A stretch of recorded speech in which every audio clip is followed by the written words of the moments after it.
Hello, and welcome to Crusader Kings. This video is going to be a probably not very brief, but fairly in-depth explanation of the game in its current state of, I believe, 3.01, the patch that has come out after the release of Holy Fury. Today I'm going to be showing you the basics of how to play the game, and we're going to play as the Duke Guilhem, pardon my French, of Toulouse, and we're going to start here as our Legionnaire. This is the main screen in case you've never opened up the game. This is where you choose whichever characters you want. You can simply click on a province and click lower to get a vassal title. So for us, we're going to do this. Here you get brought up with a whole bunch of options, and assuming you have all the DLC like I have currently installed for this tutorial, there are a lot of rules to go through. Many of them you can pretty much just ignore. Stuff to keep note is plagues, Mongol invasions, Aztec invasion, which most people would prefer to have that off at all times unless you're playing just for the fun of it. Epidemics you can keep on normal or fewer. Preferably I would go to fewer. It does not disable you from being able to play an Iron Man, which is how you gain achievements and whatnot, and prevents you from doing any sort of cheating. However, the epidemics, even on fewer, are still obsessively large and numerous, so it is almost always advisable to play on fewer there. At least in my experience. Bunch of Jade Dragon Chinese interactions, Turkic conquests. You could keep that historical or random, depends on what you really want. But if you want to play more close to historical lines and whatnot, 1066 and historical everything on is typically what you want. Shattered Retreat, these things are to take to note of options. Shattered Retreat and Defensive Pacts are things that you can have on or off to impact your battling, and I'm going to leave them on because most people have them on by default when they first start, and that tends to be pretty much all of the very necessary things that need to be changed. In fact, for this I'm going to play this in Iron Man to prove that it's not going to be any sort of cheating or any way out there, and to prove that this is the default game and that there's no changes to it. You have the achievements enabled. So you're going to hit start game. Then for Iron Man specifically, it's going to ask you for a save name once we get the whole thing loaded. Takes a bit. There we go. And I'm going to rename this Tutorial Toulouse. Sure. Alright. Now you just gotta wait for the game to load. Depending on your computer, it will take some time and whatnot. Alright, and then you're brought to the welcoming screen. Get all this other stuff. Pretty much gives you some of the very basic information you want. And then this is the sort of game description from the get-go with all the kind of stuff that you have here. You can read this, but, well, in your own experience, I recommend you reading these, especially once you're new. But if you are following this, we don't really have very much of a need to follow this for now. So, firstly, you'll start off on a screen like this, most likely. You'll be seeing the terrain, and that's fine and dandy and all. But the most preferred way to play is with Realms. Realms put you in such a way that you can see the countries and counties of the world much better, and, you know, not have it all blend together with the terrain map of Europe. You can get to that by either clicking on the right or clicking the W key. I prefer not to use the shortcuts, as this game tends to be one that you can do mostly with just a mouse. Now, before you even think to unpause the game, there's a lot of things that we need to go over. Firstly, and most briefly, we'll be going over this corner of the screen. This is our map mode, where you have different maps, as we've already mentioned with introducing the realms, diplomatic relations, not really one that's too important. It's mostly just shows your good relations to other nations, your liege, and their opinion of you. So if you see why this is yellow, it's because his opinion is close to 0 for me. And of course, clicking a character that's besides yourself changes the opinion of each of them and the diplomatic relations. There's certain bounds to what is and isn't brought up in these things, and because of that, I am not sure how it is, so I don't advise you to always count on the diplomatic relations. It's useful for wars and stuff because it's usually makes the people red if you're at war with them, but it tends to be something that you can just ignore for the most part. Other important map modes are religions. It tells you the religious composition of the map. Culture tells you the cultural composition of the map. Economy is useful, especially if you want to get a grasp of how your realm compares to other places in the world, and you can tell by hovering over your province and whatnot. This is especially important for raiding, because if you're playing as a Viking, you want to look for the greenest green provinces, the brightest green, and then you'll be able to take your troops and raid those provinces for higher profits. Otherwise, you need another important map modes are the de jure map modes of de jure duchies, de jure kingdoms, and de jure empires. These allow you to see exactly what you need to have a complete control of a de jure kingdom, empire, or just a duchy. As you can see, we actually hold all of the de jure Duchy of Toulouse, but we do have one county that is not de jure our territory. We could be nice and let it go and give it to the Duke of Aquitaine, but considering he controls 90% of the rest of the kingdom of Aquitaine, it's probably in our best interest to just ignore that for now. So, the next things down here on the map modes, revolt risk. It's useful for just seeing if there's going to be revolting people, but not too much. Dynasties. This is cool if you paint the map with your dynasty to see all your dynasties' names everywhere. Opinions. This is more of like what people actually think of you. Diplomatic relations is kind of iffy. I think... never mind. I remember what these are. These all have different, like, casus bellis and stuff, I'm pretty sure, is the yellow. Yes, gray is non-aggression pacts, blues like alliances, reds are war.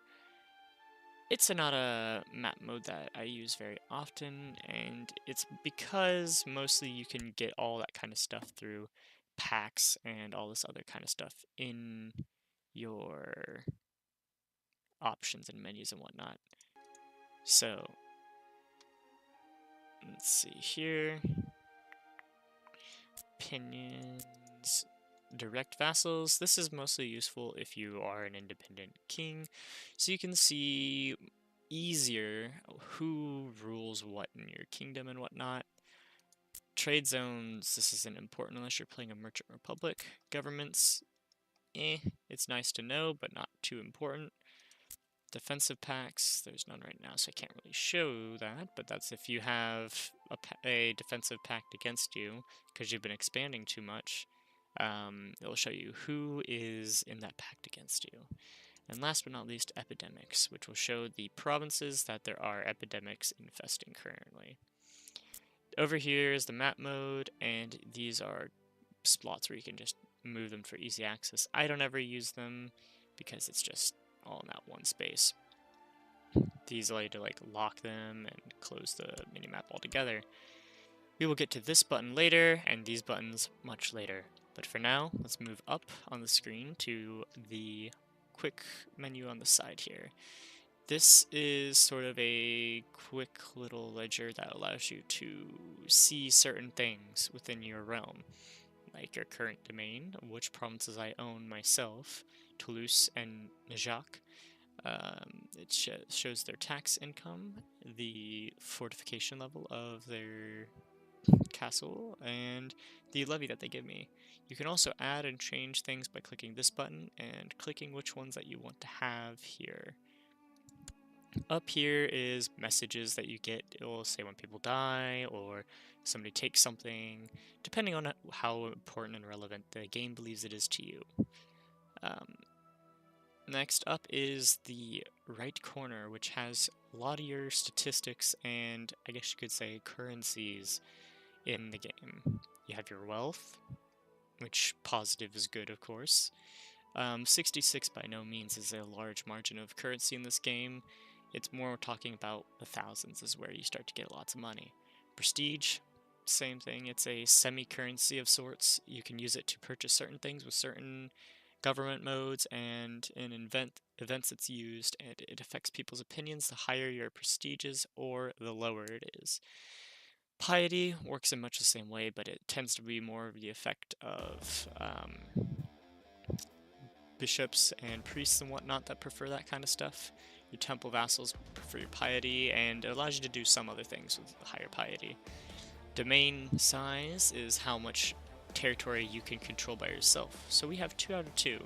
Since we are a vassal duke, we actually hold a lot less than we could be able to if we were, per se, an independent king or independent emperor.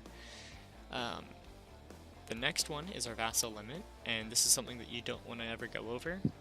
This one shows you how many vassals you have out of how many you could potentially hold before you get penalties. If you have too many vassals upon succession, some vassals will get their independence upon your succession, and nobody wants to have that. So you want to always try to manage your vassals in such a way that you try to keep under it as much as possible.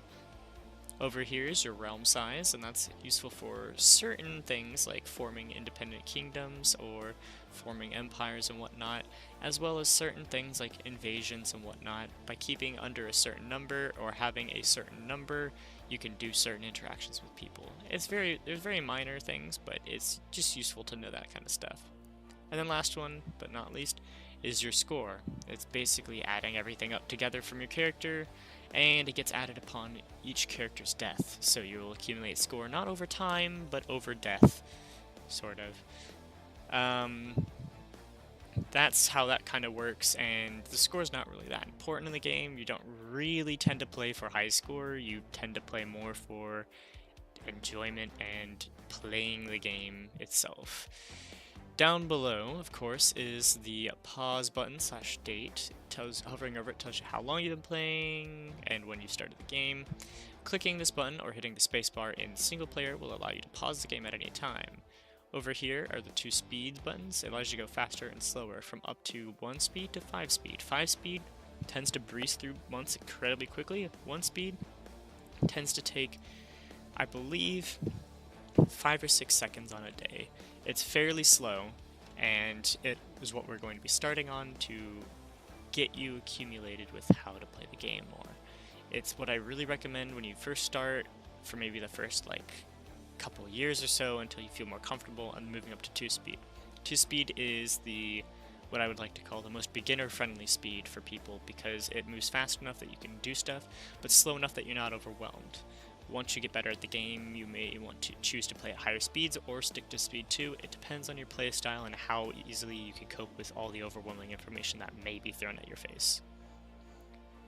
The next thing is we're going to skip all of these for now until we get to looking at here.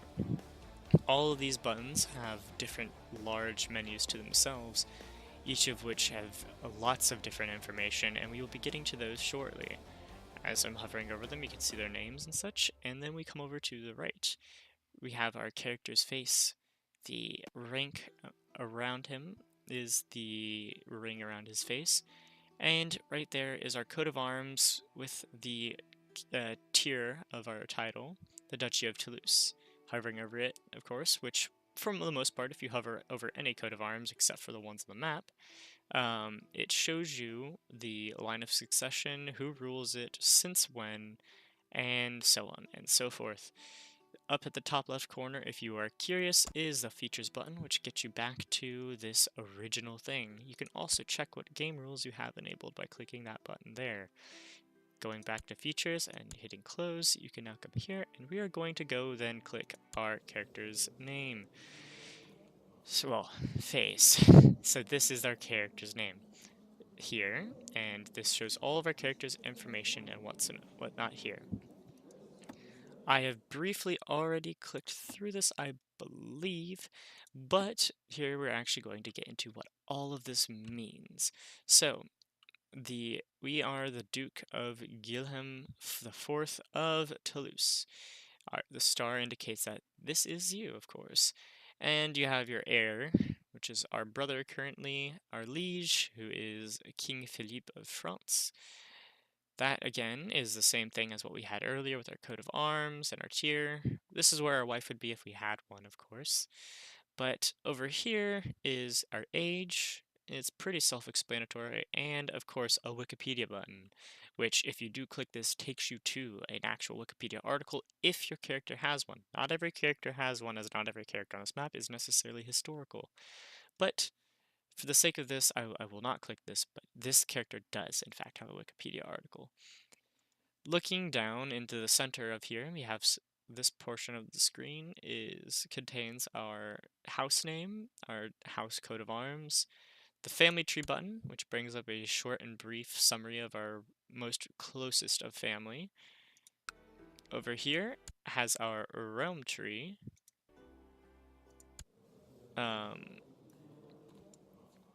And this shows sort of like who our king, well, it goes usually to their liege here. But if we were to go to us right here, this will show all of our vassals and their power within the realm.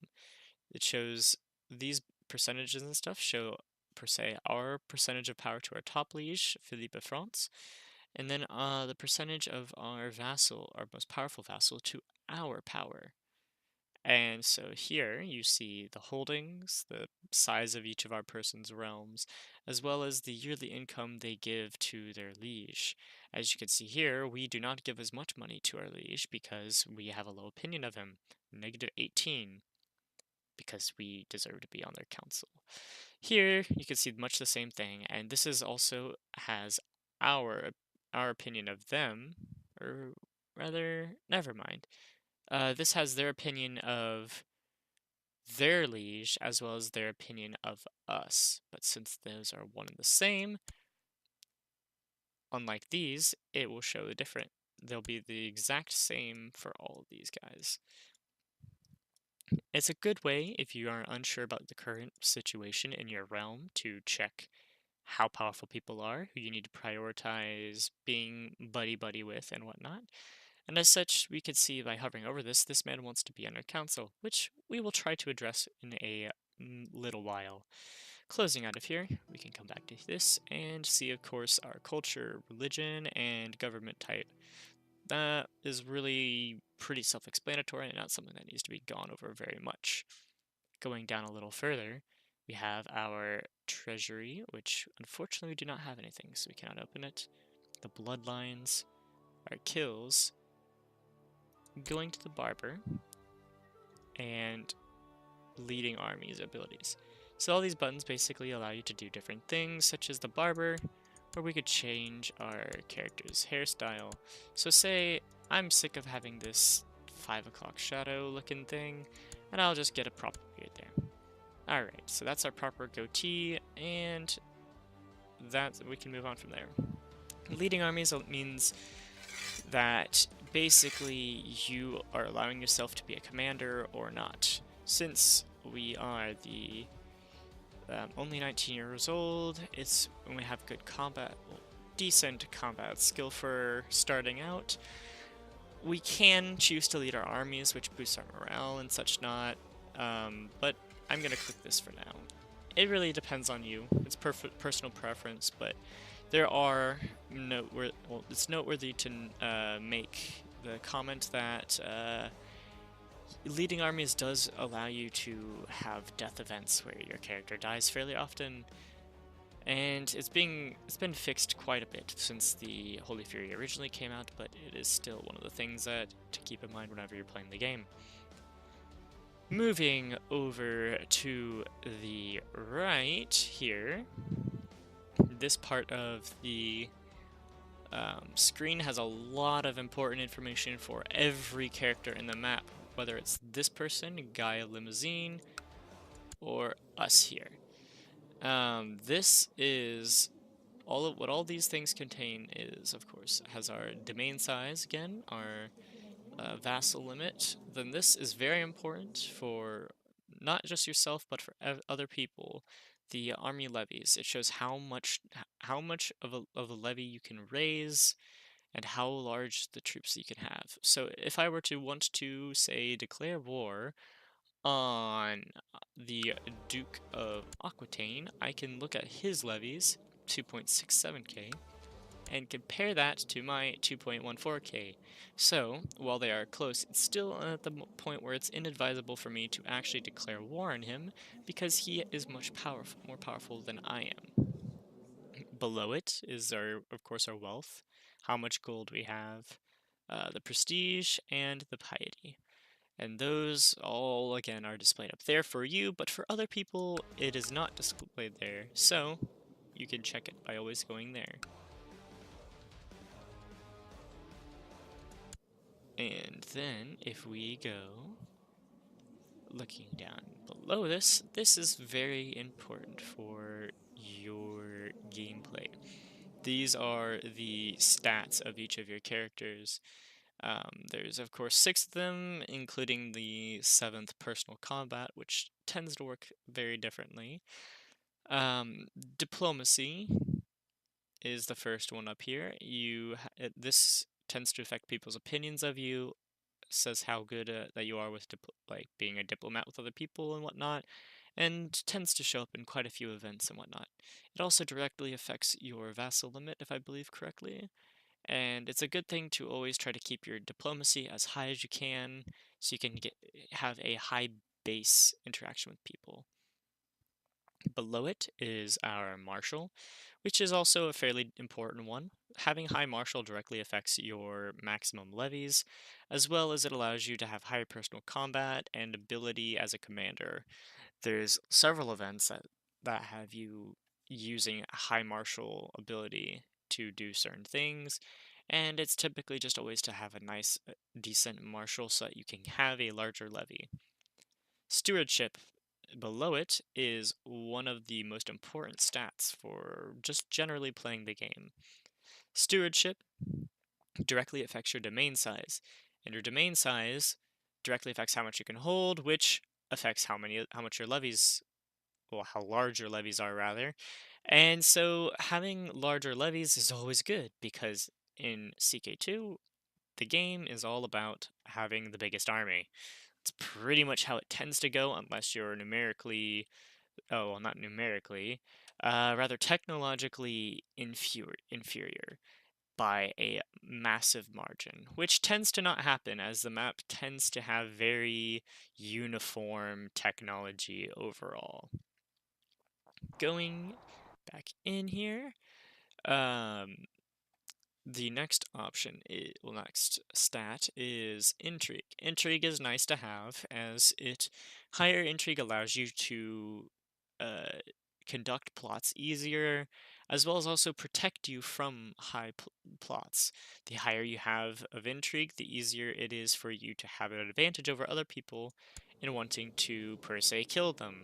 So, if I wanted to kill my brother, as it would be, it would be fairly easier for me to do such and won't get caught as easily, because he only has 2 Intrigue while I have 10 Intrigue. So that's one of those stats that's always useful if you plan on keeping plots, and if you feel like your situation is not very safe in where you are, focusing on your Intrigue is always a nice thing. Down below that, the final stat is Learning. Learning tends to be one of the least important stats overall in the game, and is often overlooked by most people. This is basically how learned of a person you are, and there are some relevant chains and stuff that, of course, per every one of these stats, it involves your learning. Learning, however, is often neglected because it does not play a direct role in your, say, levy sizes or your domain or how easy it is to kill people. Learning tends to be used for the technology tab, as it helps boost how much technology you can get per like, well, I'm not sure if it ticks per month, but over a period of time.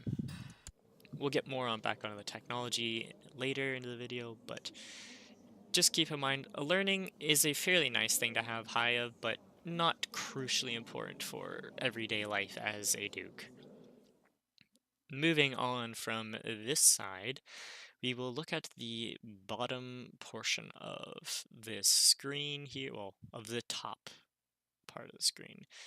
This over here is your traits. Very, very, very important in Crusader Kings, as Crusader Kings tends to be a grand strategy game with massive role-playing elements. Traits will tell you how your character tends to act and whether or not uh, they are able to get certain events or act a certain way in certain events.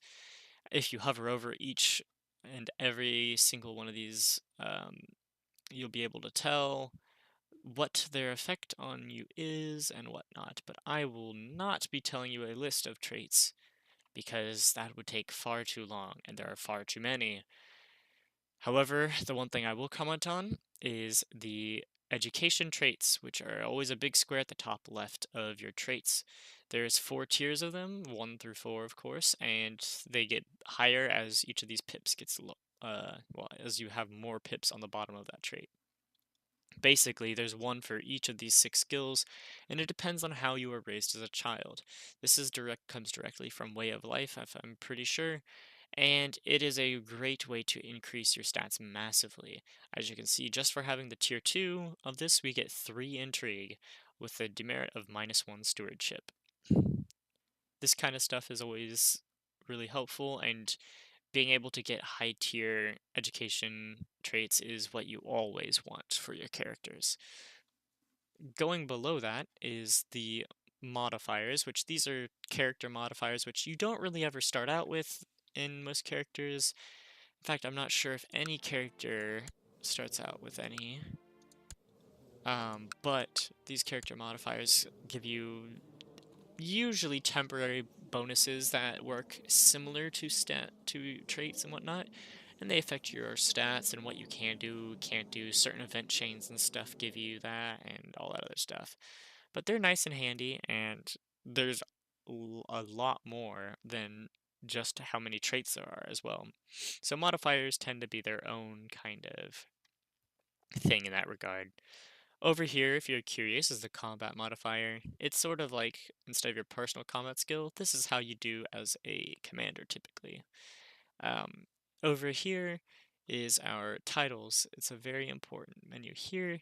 You can just check which titles you personally own for yourself. So as you can see, we have the County of Toulouse and the County of Rouergue.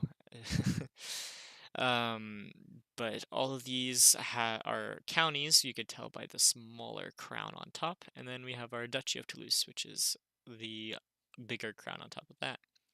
Over here is our claims, and unfortunately our character does not own any claims to any other titles in the entirety of Europe or beyond.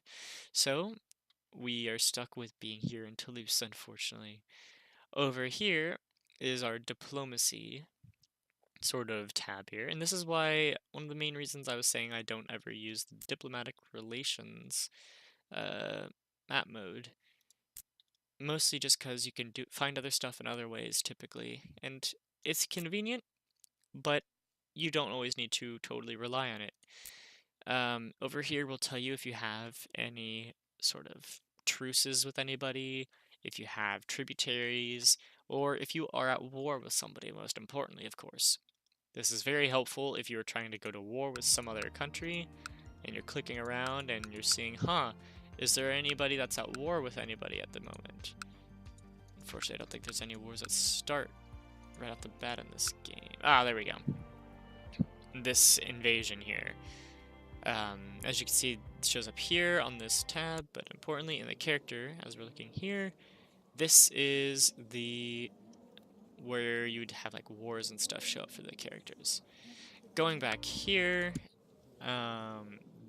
before we go back to we go to what I was just clicking around and showing you what that is, I'm going to cover the bottom spot.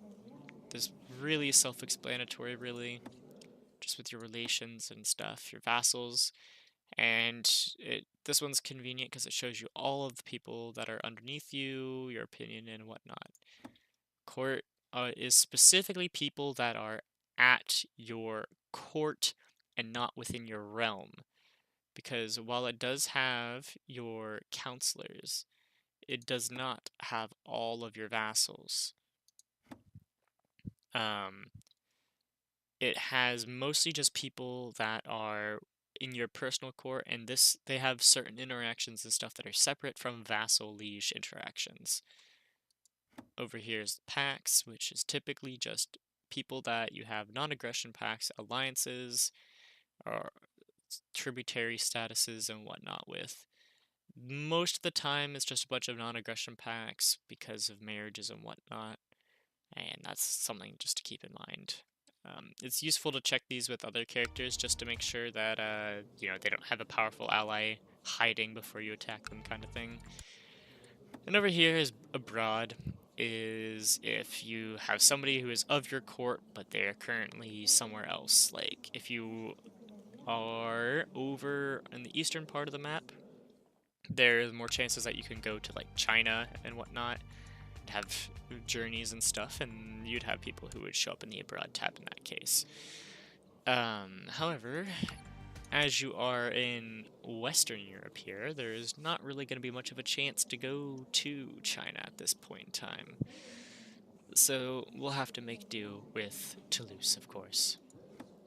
So, the last couple things, there's a few buttons I skipped over from this menu, and we will check those as we go and do these properly. This is our ambition sort of menu, I guess you could say, and it pulls up a list of valid ambitions that you can click, some of which have more long-lasting effects and are harder to do, such as becoming the King of Aquitaine, which is pretty difficult considering we have one other person in the Kingdom of Aquitaine who's more powerful than us, and we are already a vassal of a king. So becoming a king is typically much more difficult if you're a vassal of a king. Paragon of Virtue, build a war chest, and create a treasury tend to also be super difficult to get as they're more long-term plans. Friends, making a friend, becoming a counselor, acquiring a title, and grooming a heir are typically some of the more easier ambitions that you can pick. Becoming king also, as I forgot, has the added demerit of you never being able to cancel that. So the very last thing after succeeding in all of your other ambitions is to try to do the king one. But typically most people will never get through that. You might be getting through 2, maybe 3 in one character's lifetime. It just depends on how lucky you are reigning.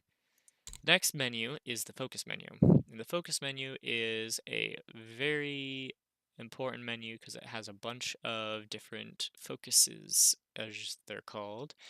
These focuses allow you to essentially have more short-term, not quite ambitions, but more prioritizing what things you focus on in your character's life. And each of these have a specific stat that they focus on, colored, of course, within the correct colors of each stat, such as seduction or hunting, family, theology, or rulership. There's a lot of different ones, and they all have their different uses, but that is one of the things that I think is more enjoyable to figure out on your own time. These things all have different effects, lots of different events, lots of different event chains, and many different outcomes. And it is in my opinion that I believe that it's more fun for you to find out all these events on your own and whatnot, instead of me telling you what to do and what to click and when. So for now, we are going to click the family one, since this trait gives us more diplomacy, higher health, and most importantly, more fertility, which we are going to then use to get an heir. This button down here is going to be where we're going to get ourselves a wife so that we can start creating children. The Arrange Marriage button brings open this large specialized menu, which allows you to pick between each one of these, and so you can see which ones you prefer to have as your wife. It shows you their stats, their religion, the traits, everything that you could possibly want for the most part on all of these, except for some character modifiers, such as if they are an adulteress or not. These buttons here mean that they will give you a non-aggression pact with whoever they marry, and these mean that they hold claims to titles, which they can be helpful, of course. Um, Things to most importantly note is that um, from with age, if it's anything under 16, you will be betrothed until they turn 16, of which case the character will then become a quote-unquote adult in the eyes of Crusader Kings 2. And if you have a wife over 30, her fertility drops off massively. I believe the last like absolute possible time that they can have children is about like 40, but for all intents and purposes, most women will not bear any children after the age of 35. So it's always important to keep that in mind and marry young if at all possible. One of the added benefits, which I forgot to mention, is our state diplomacy, or state stats, basically, diplomacy, marshal, etc., which tends to be the addition of your character plus your counselor's abilities. The higher these are, the more of an impact this has on foreign relations. And one important thing is that your wife's stats counted as half impact your state diplomacy, marshal, etc. So it tends to be a nice idea to look for a good wife that has a good stewardship, as this would allow us to get a higher stewardship and potentially push us over the domain size there. So while it may be important to look for women with titles or claims and such, or good traits such as let's see if we can't find one in here with just scrolling. I don't believe so. Or rather, it would be important to avoid bad traits like hair lip and stuff like that. Picking this is a very important one here. So we're going to pick this person as our wife.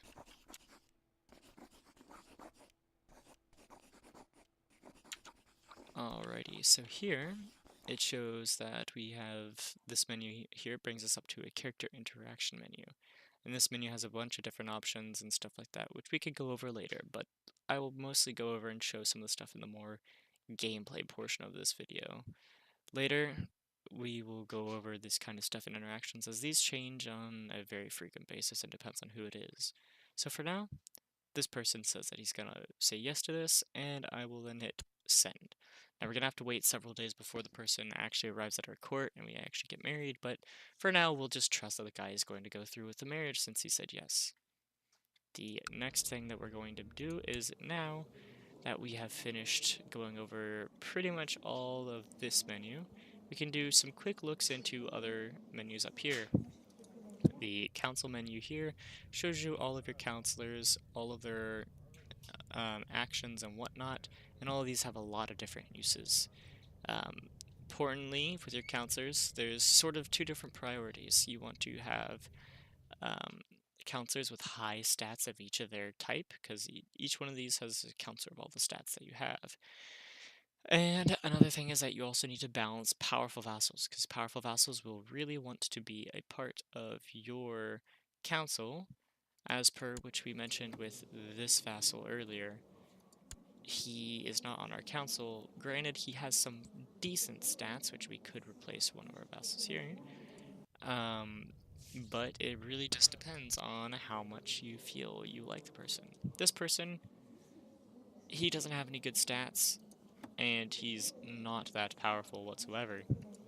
So it might be more important for us to actually give this person, who is granted our most powerful vassal at 1000k, a seat on our council, because he will tend to be more loyal to us now that he's on our council and have a higher opinion.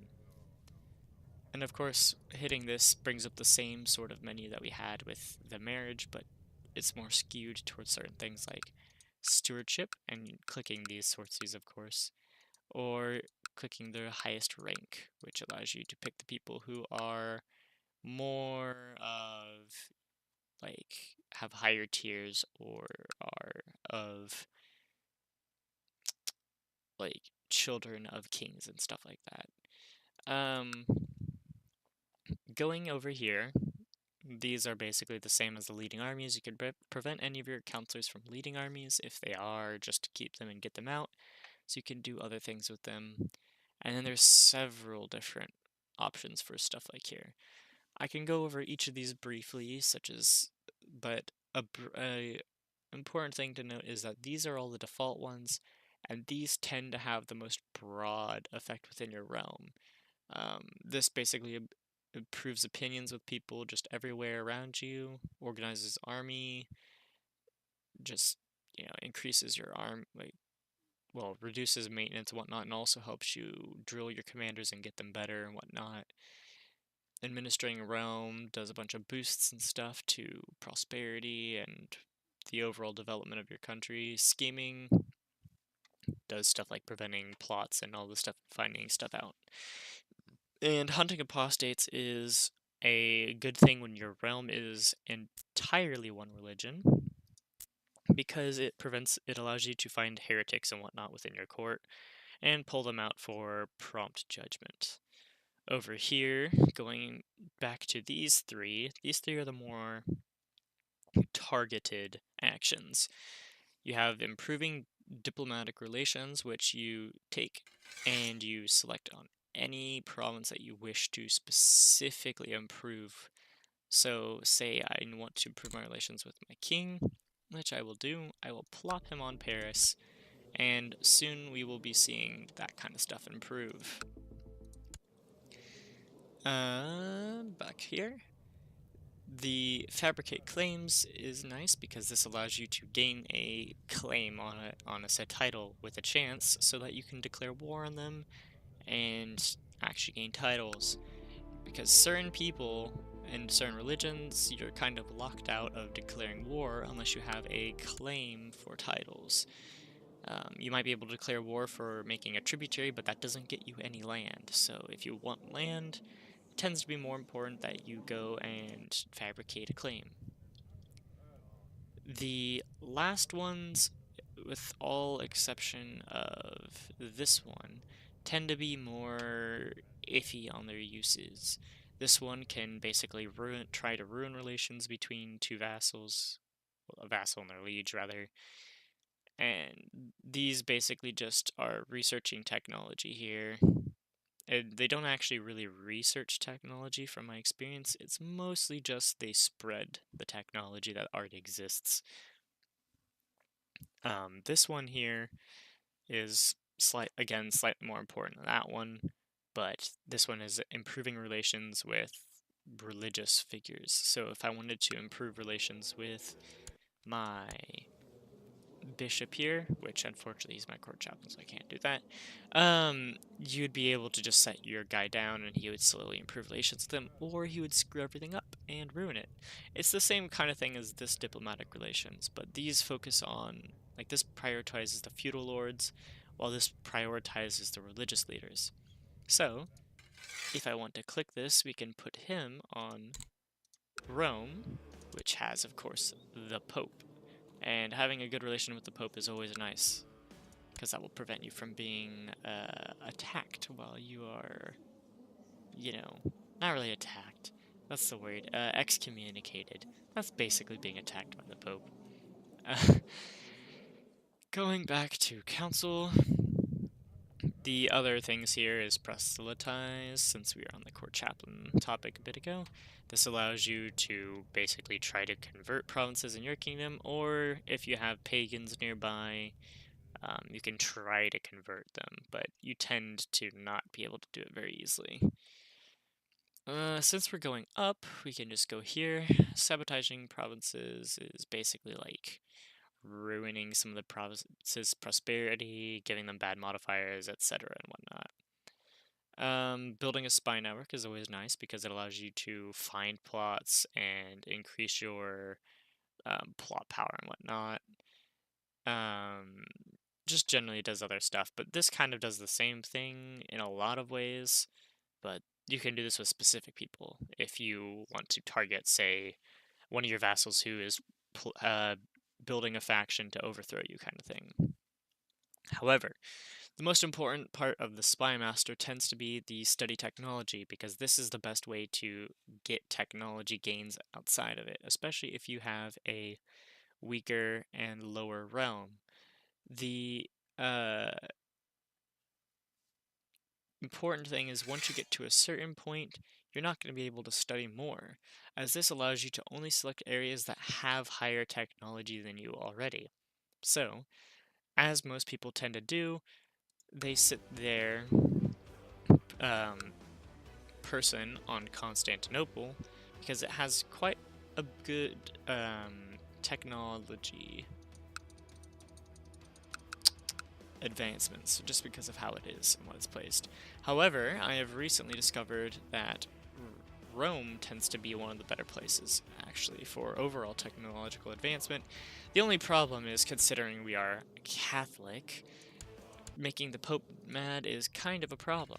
But since we're a vassal of France and we are a far away from the Byzantines, placing him on the capital of the Byzantines is not too much of a problem, especially because if he gets imprisoned, this is a powerful vassal, and it might be nice to have him imprisoned in a way for a while. So, that is the Spy Master. Going to the Stewards Interactions, you have Collect Taxes, which allows you to basically get more money if you would prefer more money. And that's always a convenient thing to have if you are really doing poor, but again, you could have your steward attacked, and that would not be good. Going over is construction. This one's kind of like, it's not that important, but it allows you to build stuff faster if you really want to. Of course, though, you could have your construction ruined, which, because he has poor steward, there's a 10% chance of doing that. So it's really up to you, depending on if you really actually think that that's a good idea or not. This one's nice. Going up to the Marshal, the Suppress Revolts allows you to, well, as it says, if you have a province that's probably going to revolt, you could just set him down and he'll try to prevent it. Believe that this is directly correlated to his stats, so the higher your Marshal, the better for that kind of stuff. This one used to be the default before this one was added, but this one allows you to increase your levies and increase the reinforcement rate of just one province, mind you. This was always nice because it allowed you to make your capital stronger and whatnot, but this one tends to be overall a better idea since it allows you to find new commanders, improve commanders, etc. And I believe that is all for here. This is the most important, like, thing with involvement here, and you're gonna be doing quite a bit with these guys. You're gonna have to deal with a lot of their crap later down the line. Minor titles has, like, basically just stuff that you could do them. Most of them give you opinion or lower opinion with the case of Court Jester, but we do not have that, it seems. Most things that I think a lot of people do is they hit auto assign commander, and then these two are sort of like important minor titles. You can select your regent for if you need some sort of reason. I'm going to select him just because he has a high opinion of me and he's my chancellor. It goes to somebody in your court otherwise. And then court physician is somebody who helps you through your ailments and whatnot. And there's events that you can go through, which we will check in a little bit to actually get one of these. But for now, we'll leave them blank. This is simply just the same as like this, but it has what their sort of opinions of you in terms of their office is, how they vote, what they do in their office, and all this other stuff. I will leave this up to you to decide and figure out what all these things are and how they affect how they vote. But important things are, of course, loyalist. Green hearts are good, thumbs down are bad. This button is a button that if you have vassals at war, you can click if you have a certain council power enabled. This will allow you to basically just end those wars after a certain period of time. It's always nice to have that, but You can't do it all the time. And of course, last button is, since we are a part of um, a larger nation, and especially since our liege is a young child, we have our liege's council, which also includes his regent. And we have more involvement in everything that happens here in this, and we are unfortunately not a part of his council, so we cannot choose one of these opinions, which tends to give us a more, like, options in how we act in our opinion towards our liege and whatnot. But moving on from there, we will go briefly over the laws tabs. There's inheritances, which basically changing these will allow you to change the order which some people will take over your kingdom, or territory rather. Realm has a bunch of different laws which allow you to do certain things and whatnot. I can say with all these things, one of the most important ones that you're always going to want to look forward to is this late administration law here, because that adds more inheritance title like options for you. For now, I believe we cannot get that because we have that. We are going to do centralization, and clicking that brings up the whole voting menu thing. Green, of course, is people supporting. The white is undecided, and red is against. And so, because when I've hovered over this, we have supporters for this, that means that we are more than likely going to be able to actually get this law.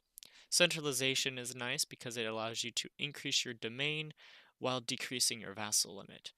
Um, we are a very small realm, and it might be nice to try to get our centralization as large as possible if we plan to stay this small. Obligations over here is something you can change. It tends to work just fine balanced, but it's basically whether or not you want more taxes from people or you want more levies from people. It really just depends on how you feel and personally about what you want. Typically, things that you probably don't want to do is taxes for tribal, because tribal really don't get much money anyways, or levies from churches, because while churches do have some nice levies, churches have a lot of tax. Well, rather, uh, it might be a good idea to go this way with the church. Now that I think about it. The reason why I say that is churches can give you a lot of money, but they also have a mechanic where, if in with Catholicism specifically, where they just don't give you money if they don't like you more than the Pope. So that's also a thing to keep in mind with that kind of stuff. Burgers, money is probably a good idea, since they're mostly just cities and they're not going to be providing much. But nobles, you tend to want to keep balanced, or fairly balanced, because they have a lot of money and a lot of troops, and providing both is really necessary for your kingdom. Moving on to the last one are council laws, which, clicking the ones on the right, your council will love, and click on the ones on the left, your council will hate. Basically, it's sort of like what your council has to approve upon for each of these kinds of things. And if I had abolished the council, I would be able to just implement laws whenever I want. But if everything is here, then it changes everything with how you have to do stuff. Like right now, I can make people leave my court on my own, but if I want to imprison people, I have to get the permission of my council, which kind of sucks especially when you want to imprison somebody who's betrayed you, but the council does not want you to imprison them. Also, clicking over here, you can go to the laws of your liege, and this allows you to see how the situation is with them. And of course, there's more these crown laws, which are for kingdoms and stuff that are independent and whatnot, allows you to see like what's going on and have more control over what your vassals are doing and how inheritance and stuff works with them. Clicking here, you can again check how your liege's inheritance and stuff is, and that's always pretty cool and whatnot. Duke of Burgundy. Okay, that is part of France. Um, but that's pretty much it for the laws. It's nothing really too much there. Technology here. There's a lot of different technology things. This is always a tab that's just a lot. But essentially, these get higher over time, and these allow you to pick any one of these options have a lot of different buildings and stuff and bonuses that they affect. Important important ones for each tab include military organization. That's always a nice one to get up fast because once you get here, it removes the pagan homeland attrition penalty, which is especially nice if you're like Poland or somebody.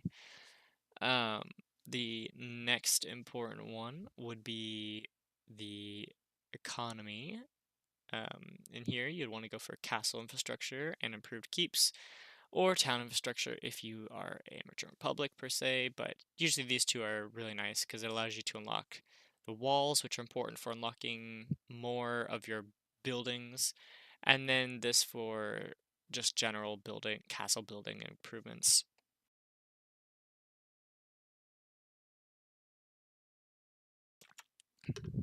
The next important thing here is the culture, and here the only real one that you ever really want to focus is legalism, because getting to tier 3 legalism allows you to implement late feudal administration and get that primogenitor inheritance, which if we look at our liege's inheritance, essentially means that the oldest one inherits everything, as opposed to ours, which is Gallokind, which splits it up amongst our children or relatives depending on who we have alive and if we have children. So moving over here is our military, which has a bunch of different things here. How many ships we have, which we don't possess any since we do not have a county on the coast, but our vassals do, which clicking that will raise them. And selecting these will bring up our military menus, which we will go over later. But going back to the military tab, this is our army levies, which has our own personal. Clicking these will raise them, and of course that will dismiss them. Our vassals, which includes stuff in our own provinces, but that's because we actually do have vassals within our own domain of smaller tiers, such as like mayors of small towns and local bishops and stuff like that. You also have the hired menu, which is for if we own any mercenaries, which tend to be very expensive. This also shows you the monthly cost of each of them when you have them raised, and so we have a monthly cost of 3.59 just for having our own personal troops raised. Over here on the left is the Retinue, and the Retinue is basically a permanent standing army, which you can only select out of these different options. And the thing to note is the last one is your cultural retinue, which tends to be very large and very expensive to implement. And the only way that you can be able to implement these is if you have enough space underneath your retinue cap, which we do not because we need 1200 retinue cap before we can use that. So we're very far from getting our retinue, our cultural retinue. This will then add them here, and then they will spawn in our capital, and they will reinforce over time. You can, of course, change that by changing the speed at which they reinforce, such as half speed, full speed, or just none altogether, which basically removes their cost of reinforcement whatsoever, making your troops cheaper if you are struggling incredibly financially. Reducing it to half tends to be one of the more advisable if you have low income, just because it slows it down but doesn't stop your retinues from reinforcing, period. It saves you quite a lot of money in the long run. Looking down in the bottom half, of course, shows your vassals, how much they're willing to give to their liege. As you can see, there's nothing here because these guys, they don't like us, so we don't get anything from them, which is always great. That's the main problem with having bishops and stuff like that, and any theocratic vassal, specifically under Catholicism, mind you. Things to note with these is that you get more troops depending on their opinion of you, and other things like this. As you can see here, we could raise 464 out of them, but we're only able to raise 40% as part of our crown laws, and their opinions would affect this as well. Like if we look over here, I guess it doesn't really show the opinion affecting that. Maybe it has to be worse. But anywho, this other tab includes all the mercenaries, and mercenaries are very expensive, so use them wisely. They have massive monthly costs, and if you go negative with mercenaries, they might rebel against you, take your land, or join the other side. So that's always something to keep in mind when using mercenaries. And they help out a lot in wars, especially with lower um, army counts, but they can have very punishing effects if you do not have the money to maintain them.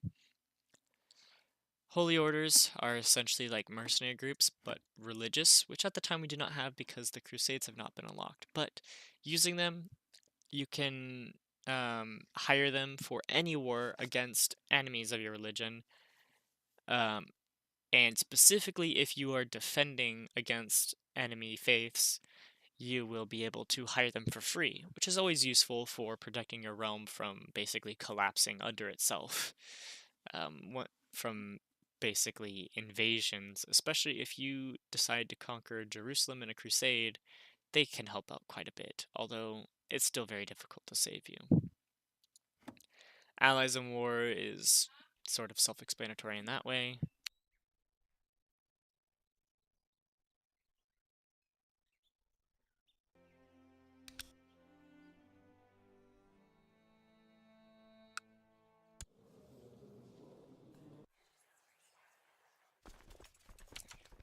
And basically this allows you to just,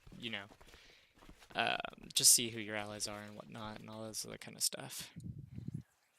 So, moving on to the Intrigue, these have all your decisions. There's a lot of these, and it's really up to you to decide which ones you want to use a lot. But they'll basically be lit up yellow if you can use them. They'll be grayed out if you can't use them. You can also turn them off so that, like, you don't have them important. So, like, if you really don't care about shutting the gates, you can just unpin it. But if you really want to know about that, you can pin that as important. But this will basically bring up the new important decision kind of stuff. But that's a different thing. All these notifications will go with whenever we start playing the game. Hovering over the question mark gives you reasons for why you can't do it. The green asterisks, of course, mean you can, and the red X's mean that you do not qualify for those. So for this, we're going to basically be using this more in the short period of play afterwards, where we're going to play a little bit. But for now, we'll just ignore all this because those are not important to us. Going to the bottom half, we have our plots, so we can plot to kill people, revoke titles, all the other stuff. There's certain requirements and whatnot, and you have to deal with plot power.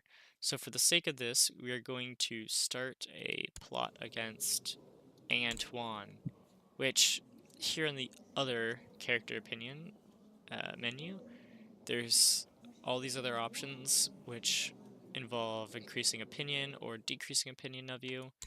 But the most important one here is your plot to kill button. So we're going to do that. And this will bring us back to this menu here. This menu will then allow us to click this for auto-inviting anybody who's already willing to join us, which adding the plus basically shows who is. Unfortunately, it doesn't look like anybody is willing to join us immediately, but if we were to, say, send him a small gift of a lot of money, he would be able to join it. However, since we are not serious about this plot, we will cancel it. However, it is important to note that for every plot, the magic number for plot power is 100. This will allow you to start creating plots and actually kill people. The other magic number for plotting is 200, because after 200, it basically breaks the cap of it, and you can start getting several plots showing up at a time, depending on, well, it increases exponentially the more people involved with the plot, I could say. So that's always really fun. The next tab is your known plots, which is basically if your spy master finds any kind of murder plots or revocation plots and stuff going on in the background, you can do that just so you can have like um, finding stuff. And you can use this to your advantage and stuff like if there's somebody you want to kill, somebody else is trying to kill them, you could join, or you can just end the plot, which I always like to click this because any plots that I am able to end, I will end, since a lot of the time it tends to be people trying to kill your children, which is not fun. This tab here is the prisoners tab, and this shows anybody that you have as your prisoner. We do not have any now at the time, so we can't really show much of the interactions, however. But just know that this is here, and I will leave this up to you to decide and learn all the very interesting interactions and stuff you can have with your prisoners. The only thing that I will let you note is that there is a tyranny penalty for certain actions with involving imprisonment, such as actually imprisoning people who your realm don't deem worthy, or executing people who are important to the court. That kind of stuff tends to happen, and you want to make sure that well, you either want to make sure you watch yourself there or go crazy and have everybody hate you. It's really up to you, really, in that case. But things get more difficult the more people hate you, so just keep that in mind, of course. Threats, of course, are people directly threatening to attack you and stuff like that. It's kind of a menu here. You tend to not have very much stuff show up here, but if you do have an adventurer trying to take your titles from you, they'll pop up there. They tend to show you people who are basically going to ruin your life, essentially. But that wraps up the Intrigue menu, and we can quickly go over the last couple menus because they're not as involved typically.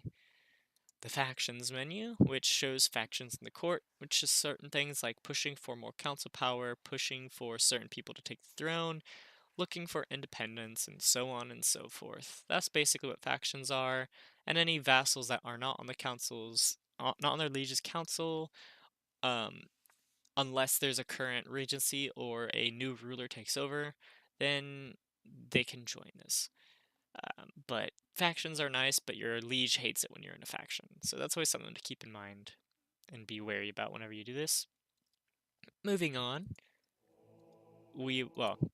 quickly, sorry, you can start a faction by clicking start a faction, of course, and basically it shows you all the options for these kinds of things. But we're a good loyal vassal, so we aren't going to do any factioning right now, at least. So, actually moving on, we get to the religion tab, which has a bit more of some interaction, and this is very different depending on whatever religion you're playing as. If I were to go to... Actually, I don't think I can bring it up, sorry. The religion here changes depending on who you have. For Catholicism specifically, since most people, especially if they have the base game, they're going to start in Europe. You'll see something pretty much like this. You have your College of Cardinals tab up here, which has a bunch of cardinals, the allegiance of which their lieges are, who they vote for as the next the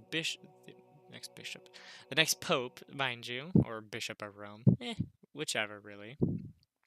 And going down here is your best candidate for a cardinal, and then the likelihood that they're going to be appointed. This one is the expected next one, and he has a much higher score than us, so it's more likely that he's going to get it.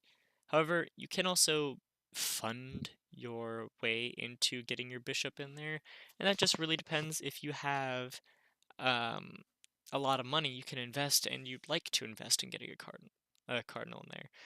There's a lot of things that you can do with cardinals-ish.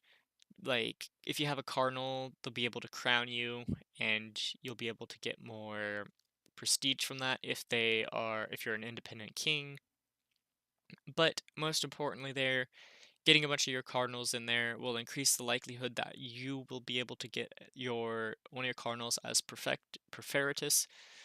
And once you have one of your previous cardinals become the Pope, he will like you a lot. And this will allow you to unlock a lot of these much, much easier. These interactions will allow you to do certain things um, with the Pope, and they're nice, but there's certain ways that you have to unlock them. Um, Such as like getting divorce, invasions, claims, money, excommunication, etc. Those kind of things. But that's basically all that you need to know with like that kind of stuff. The Pope is basically just going to be there to annoy you in every step of the way, and it's always in your best interest to try to just show the middle finger to the Pope as much as you can. That's basically the gist of the game. Going quickly down to the bottom half here, this has your vassal bishops and whether or not they have their allegiance to the Pope or you. And unfortunately, our bishop has a slight opinion bonus to over, well, for the Pope over us, so he gives him his allegiance more than us. However, we have a higher opinion here, so this guy might flip his allegiance to the crown, and we will actually start getting some money and levy from this guy, which is nice. Since I believe our liege has enacted, what's the word? A free investiture law. Let me go check that really quickly. Yes, free investiture. This means that we have the ability to appoint successors to the, like, bishopric. So this man who has a claim to the Kingdom of England. Interesting. Um, we could make him our next bishop. However, I think I'm going to make this guy. This guy will be our next appointed bishop for this, our lustful, arbitrary, honest man. He's the perfect person. Excuse me, perfect person for this bishopric. And here is basically just a shortcut to their most likelihood that they're going to be appointed a cardinal and whatnot. Over here, going back up, of course, there's some important things to keep note of. Moral authority, which basically is how powerful the religion is. The lower the moral authority, the more likely it's going to collapse under heresy and whatnot. And, you know, that kind of stuff's never fun. Down here, you got your Crusades, and you also have your anti-popes, which can show up and are more than likely going to show up the instant we unpause the game. That's always an unfortunate thing, but that's just how it goes in this game.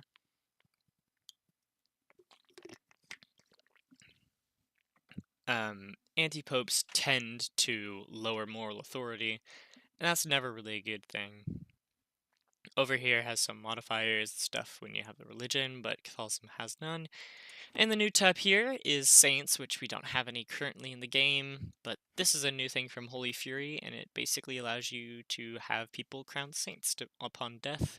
Well, not really upon death, but after death, if they're good holy Catholic men and women. But moving on here, we can finally get to the last tab, the Societies tab. Clicking here will show you all the societies that you have the potential to join, whether or not you can actually.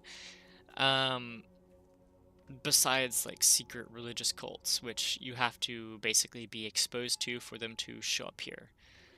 As a Catholic, your options are Benedictine, Dominican Order, Hermetic Society, which is always a really interesting one. It's more like learning and knowledge kind of based. While these two are just, you know, religiously oriented. And of course, Lucifer's Own, which is the devil worshippers. But for now, we won't join any society because it's a whole nother kind of layer to the game, and it's fun to experiment with that kind of stuff. We will, however, join this once we, well, join one of these once we actually start the gameplay. This area has like their symbol, who the leader is, the next person, you, the ranks, the title, and then if there's any active missions they're giving you to actually do anything. So, now that we've finished this whole area, we can close out here. and do a brief cover of the county view here. The county view is a very important menu in the game, and this menu will allow you to see certain information about certain places and whatnot at all times. This has a character's portrait, of course, but to the right of that portrait is the holdings, and each of these, each county has several different holdings, and so there's 3 different types of holdings, main holdings I should say rather. There's the barony, the bishopric, and the city, and each of these has their own unique name in the game, and own unique holders, and all this other stuff. Clicking on one of these, any one of these rather, will bring us up to the building menu, and of which it shows information such as like monthly income, tax, and stuff from the specific holding, levies, forts, garrison, troop composition, and whatever buildings you have, which you can improve from money and having higher technology and certain ones being built. If you look here, this means that you require a different building to build said building, which is why I also earlier pointed out that castle walls is always an important technology to keep up to date, because this will allow you to unlock higher ones if you already have the technology.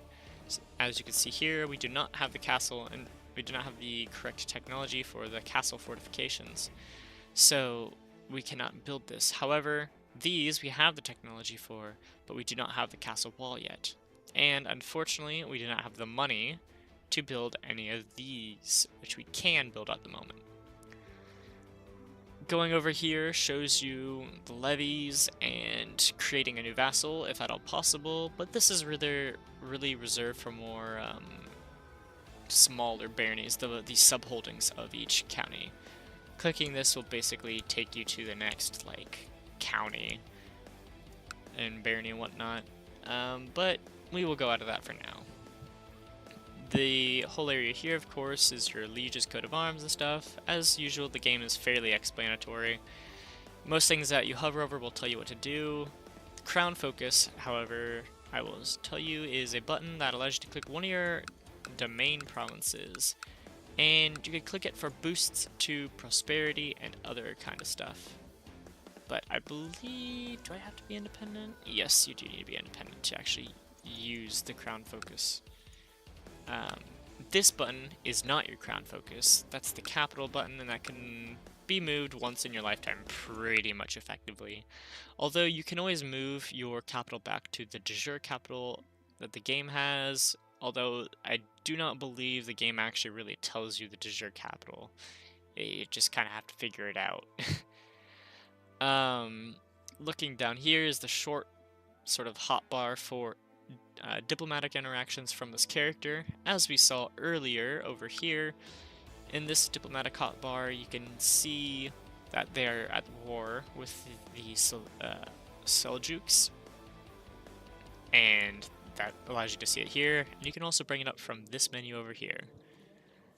So, going back, we have the province modifier bar, which will, just like the character modifier, will have some province modifiers that will appear from time to time, and you'll be able to interact with that kind of well, not really interact with that kind of stuff, but you'll be able to experience that kind of stuff rather as you play the game. And there's so many different modifiers for this that it's difficult to list any of those at any given time. Over here, of course, is major rivers and stuff like that, and rivers are important to note because this means that whenever you cross to a certain province, you will get penalties in warfare with crossing those. And if I'm not mistaken, almost every single county that you move to from Toulouse has a river crossing penalty. So that is something to keep in mind when fighting in Toulouse, is that moving your troops to it or from it means that you are going to have to cross a river and take penalties, which is not always a good thing unless you're being attacked into, which it then is a good thing. Moving down is sort of the de jure titles and kingdoms of that the county is a part of. It's culture, religion, supply limit, which is how many troops you can hold on a province before you start getting major attrition, revolt risk, which is always nice to keep at 0, but 2 or 3 is not too bad. So that's basically that stuff. Moving over here, again you see the levy raising icons and whatnot. The technology, as I had pointed out a little bit earlier in the video, the technology goes here and shows you just a general advancements of the county. We have decent technology being in southwestern Europe, but stuff like Lithuania has basically nothing, since they are tribal and quite backwater at this time. From here, the county tax and the overall tax that you get is all right here. So it's the income that the county makes in total versus what they pay to you. I think you could see the difference by going here, and that's how much they pay to us yearly versus how much they make yearly. So as you see, they don't pay us a whole lot of money. But your own domain is going to be where you get the vast majority of your income in this game. So that's always important to keep a note of while playing. Going down is the county loot bar. This is mostly important for raiding and whatnot, but also important for sieges and war because you can get money from provinces while sieging them over time. That's always very nice and convenient, but you know, it's something that you don't need to worry too much about while at peacetime. Especially at the 1066 start date, because you don't really have to deal with Vikings that often. Right here, anything to the left of this wall is how much is protected behind all your fortifications, and they'd have to siege down all of these to get access to the full bar. With each holding they siege down, a portion of this will go down to the left, and they'll be able to access more of your loot, as the bar goes from right to left as you lose loot. One important thing else with that is that loot affects your tax income from the province. The lower this is, the lower your tax income. So preventing raiders is always important for your domain specifically, but it might be important for vassals with very wealthy provinces as well, so that you can actually continue to get more money from them, if granted only a little bit.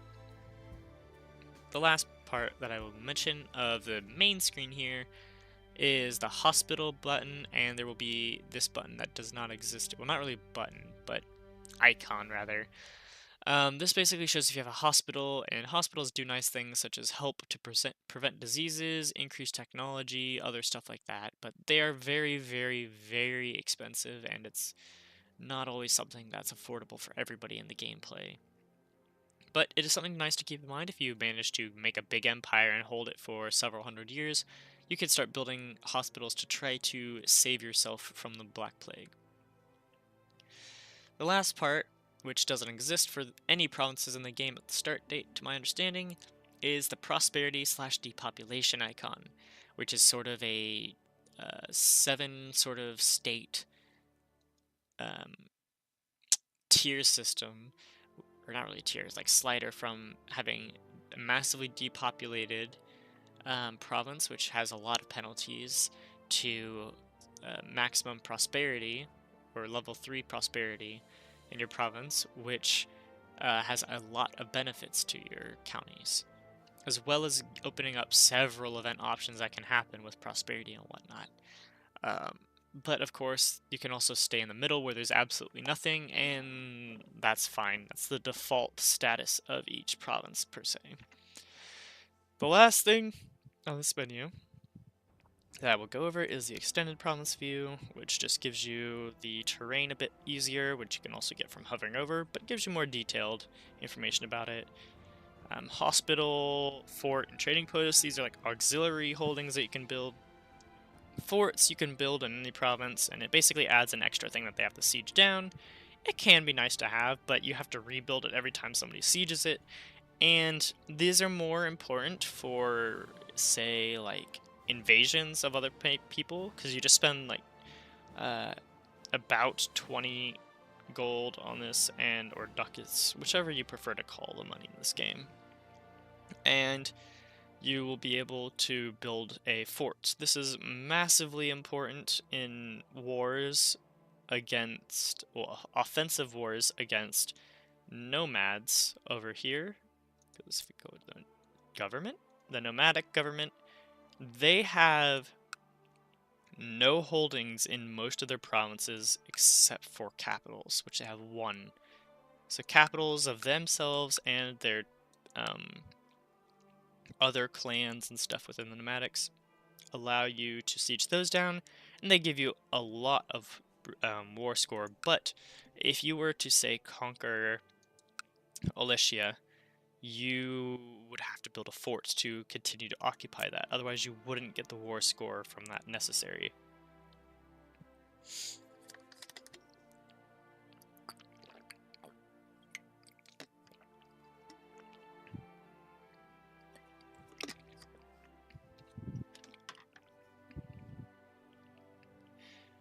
Okay. And that is all for the county view, I believe. So we've gone over most of everything with this.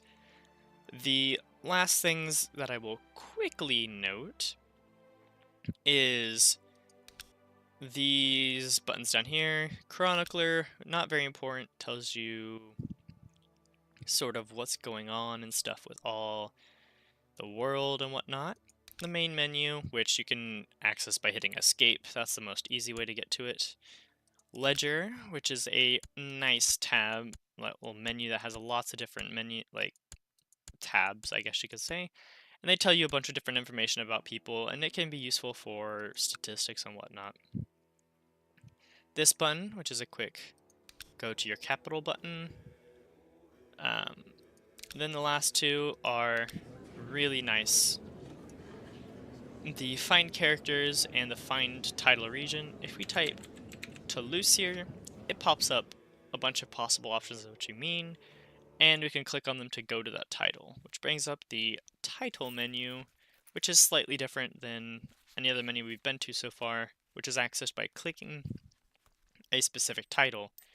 And essentially this just shows who's under the title, the de jure things that are under the title, the liege, the de jure liege title, etc., as well as interactions you can do with them, such as destroying them, making them primary, figuring out who claims them, as well as just the general history, which can always be fun to look at and understand. Down at the bottom it has the succession and the holder's domain, which this is always nice to check because this is a good way to gauge your wealth against other people. So if we were to just real quickly click this title, this is our liege's income versus our own income, and that's always nice to check and understand. But that is all just side information and whatnot, and that's always something nice you can figure out more about and all the different interactions and possibilities with as you learn the game yourself. Over here, this one allows us to check the entire world if we want to, or just our realm, or vassals, or court, for certain things or certain people, with a bunch of different options and whatnot. These options here, like these thumbs and stuff, aren't to join a plot or anything, but these are actually things to join your court. So say I want to have this person, they might be able to convince them with a bunch of money, which means that all you have to do is give them some money. Then I would be able to go to click invite to court. And that's always something that's really nice about this game and all that kind of stuff, is that you can invite other people to your court, especially people that have claims you might be able to. These people would not accept any invitation, and we might be able to find one who would just accept straight off the bat. Maybe. We might not be prestigious or like to... there we go. This guy would like to, but he's a court chaplain, and I don't really want to take him away from this poor Raymond Arnott, so I will let him stay there for now. There's a bunch of different options and whatnot, but I will let you figure these all out on your own if you would like. They're mostly just very, very self-explanatory. So that is the last of the main things here.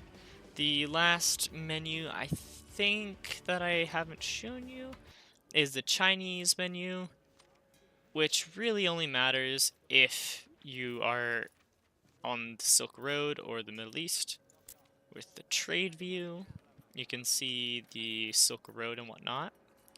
And if you are on the Silk Road or anywhere within interaction of China, this like area here, you can interact with the Emperor here, has the person who is their Western Protectorate, which is essentially the character that is going to be on the map for China, since China is not technically going to be on the map ever in this game.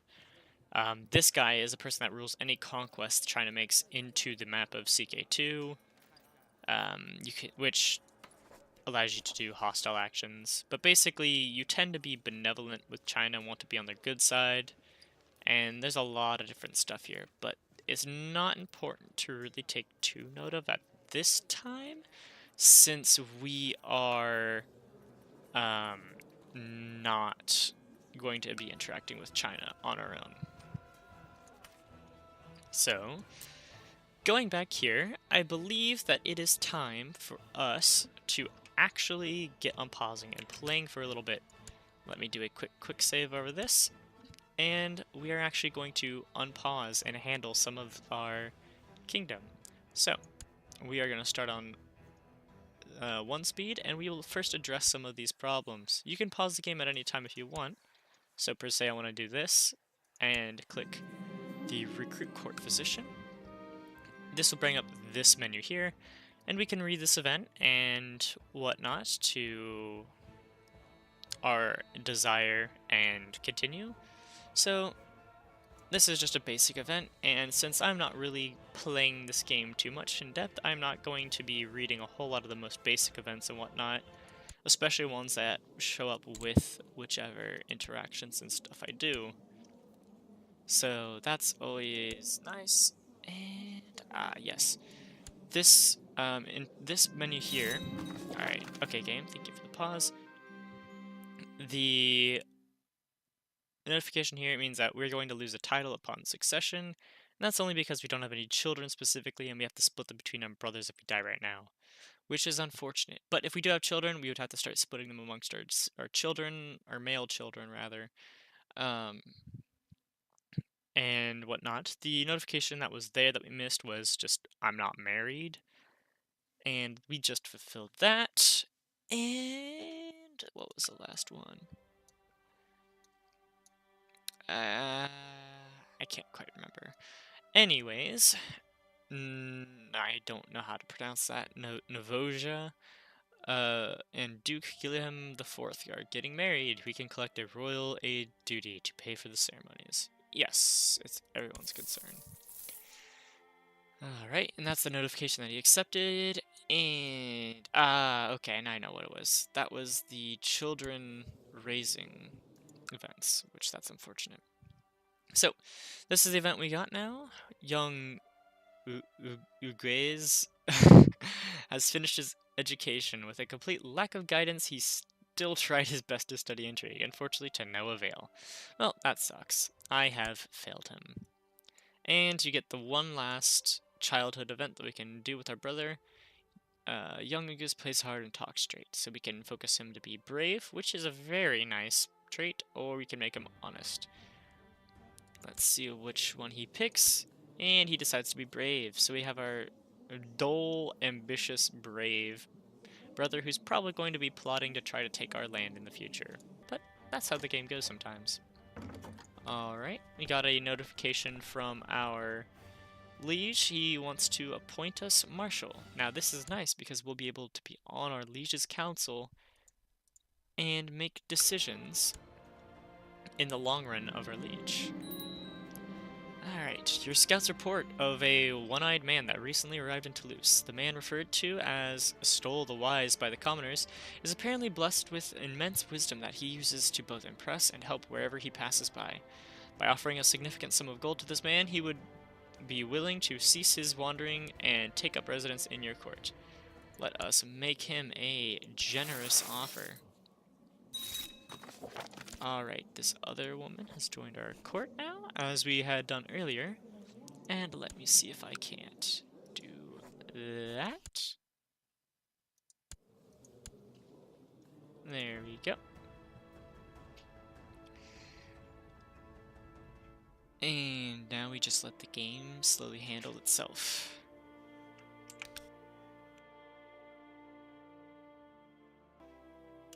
So, we will probably play about 5 or so total years just to sort of show stuff and whatnot.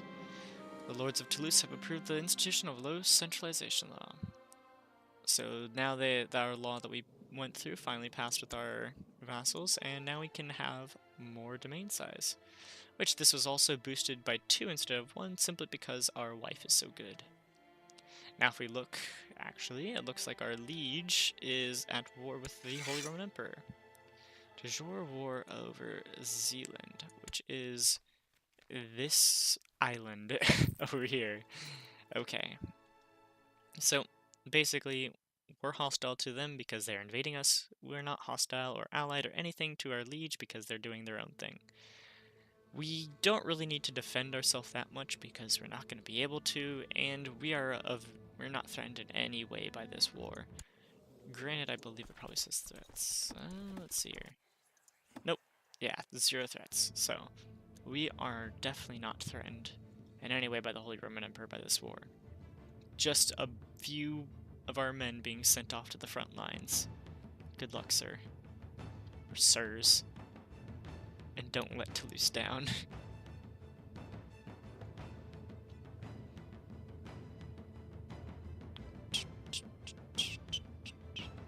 Yes, the game tends to run very slow on speed 1, and that's why most people tend to speed the game up. So, looking around the map, we can just check really quickly some of the situations with people. The invasion of Armenia tends to be going well for the Seljuks. They usually do well there, so it's no big surprise. Any other wars or anything? Ah, yes, here we go. Defending against Prince Eric the Heathen in the War of the Two Erics. Interesting. I believe that's a scripted war. Yeah, it's with Sweden and pagan Sweden. And I see. Interesting.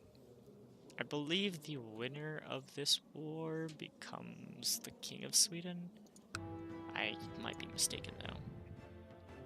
But I think Catholic Sweden tends to win this war, just because of their size and whatnot. I'm not sure why the music cuts out every time I go to my menu and whatnot, but that kind of sucks.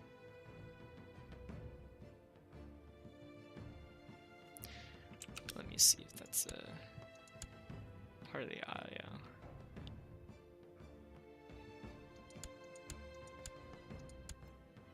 Huh. No, it is not. Okay. So, I'm going to speed this up a little bit just because we can get this going more. And I'm more used to playing on this speed, as well as this video is getting quite long, so we're not going to be doing much here anyways. So, let's see here. We can plot to...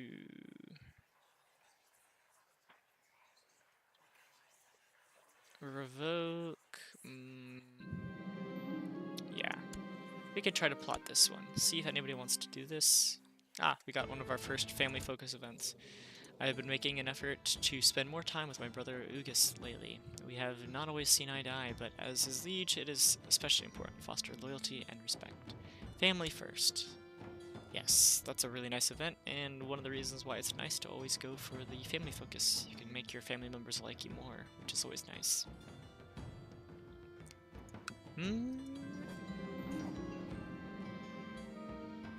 Ah, yes, since I came to Paris, there's never been a shortage of soldiers reinforcing our troops. Good, good. Now, I believe I'm going to do something very risky and interesting.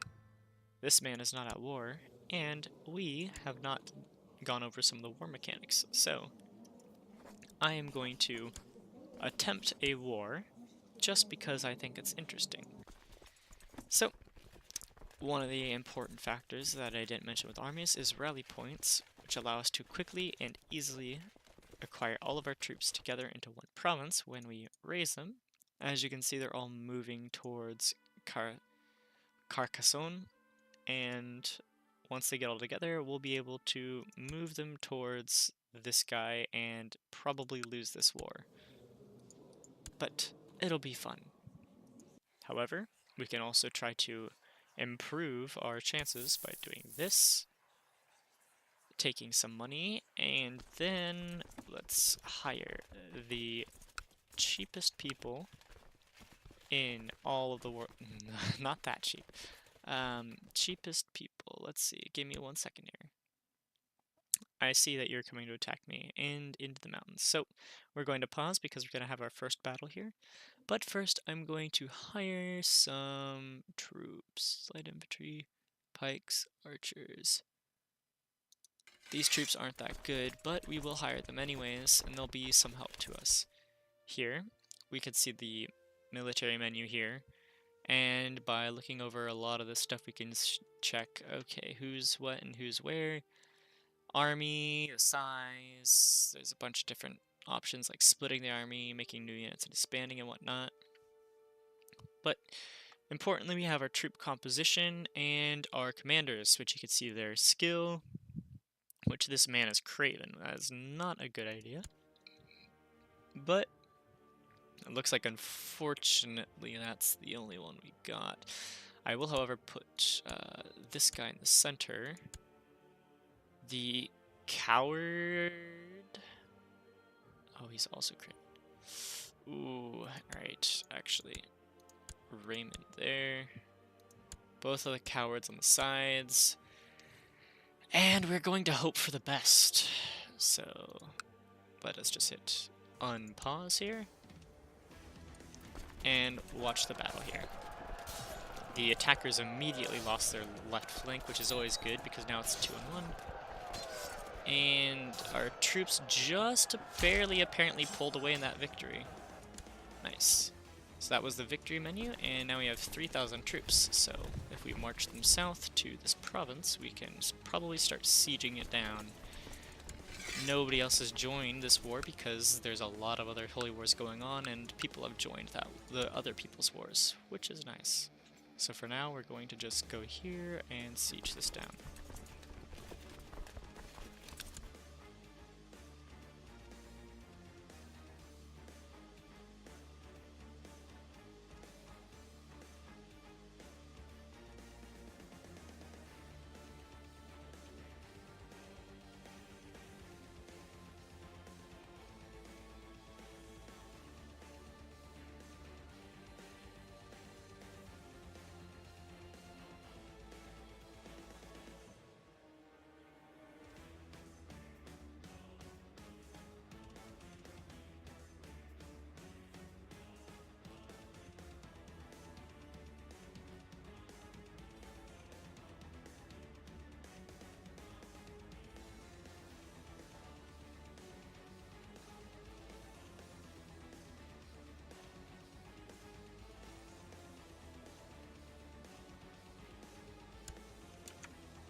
See here, and as you can see, these guys are retreating all the way back to Tusha, I believe.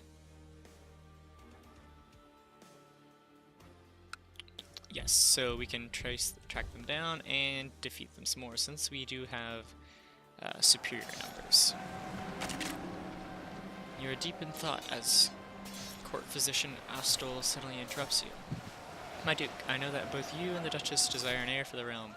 If you so wish, I could research ways to enhance your vitality, all in order to facilitate the creation of a worthy successor. Yes. Please go ahead.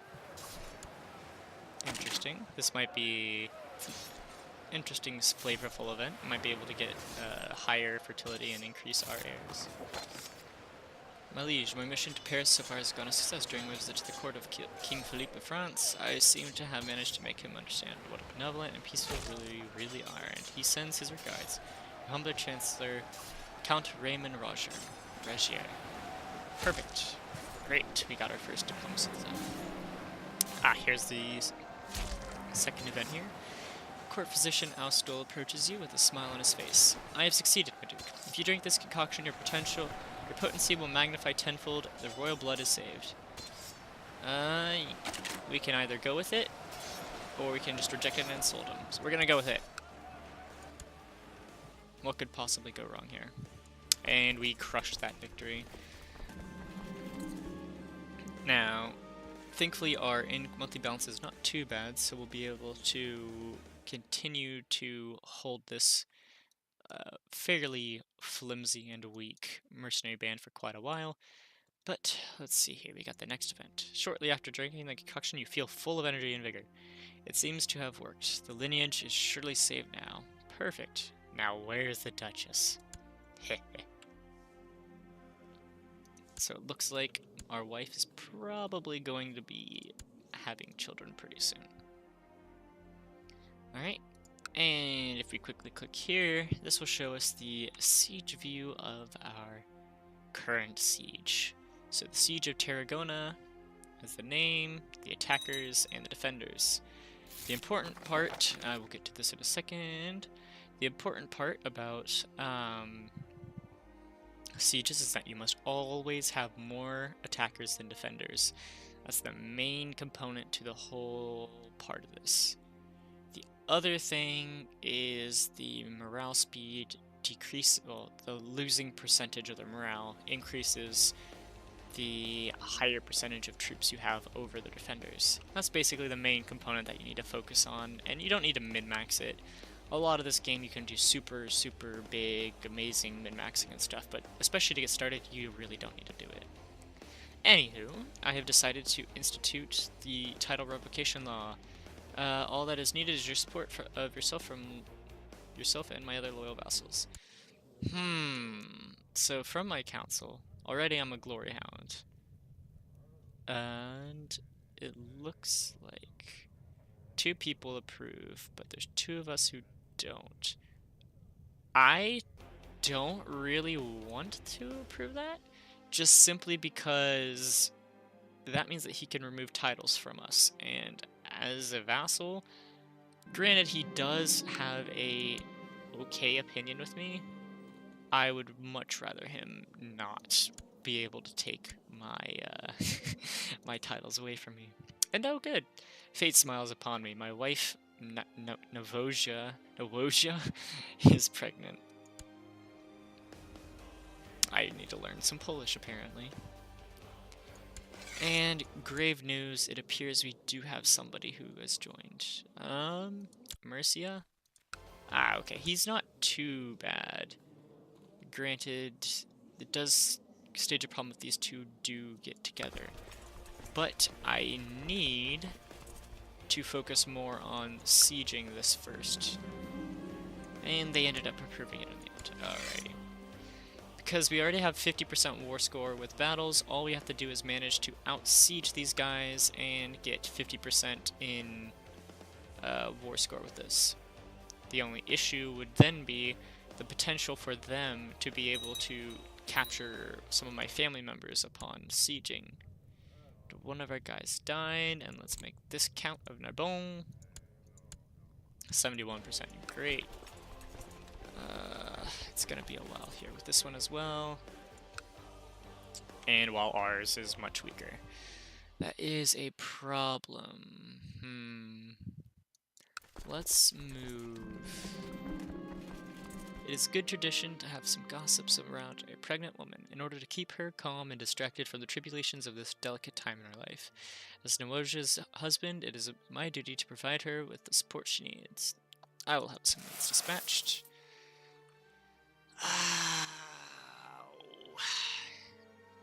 I'll take the siege, but then I'm gonna need to really focus on trying to stop them.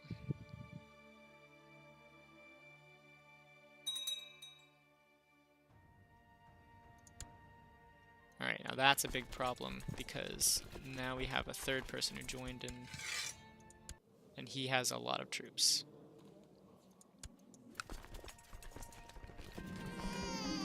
Ah, we have a daughter. Ines? Nice. So now let's see, we got to just essentially siege faster than these guys. That's essentially what we have to do at this point. The levy situation in Paris is not entirely hopeless, but close enough. I will do my best to revive the situation. Hopefully my liege will see some results soon. Oof. As is tradition, my wife, Nemoja, underwent her churching after recovering and cleansing herself from the recent pregnancy. She felt much better when she returned, clearly relieved to have fully rejoined the church after her forced abstinence. I am happy for her. Or wait, was that abstinence or absence? Oh boy, this is gonna be the make or break battle, it seems, I think.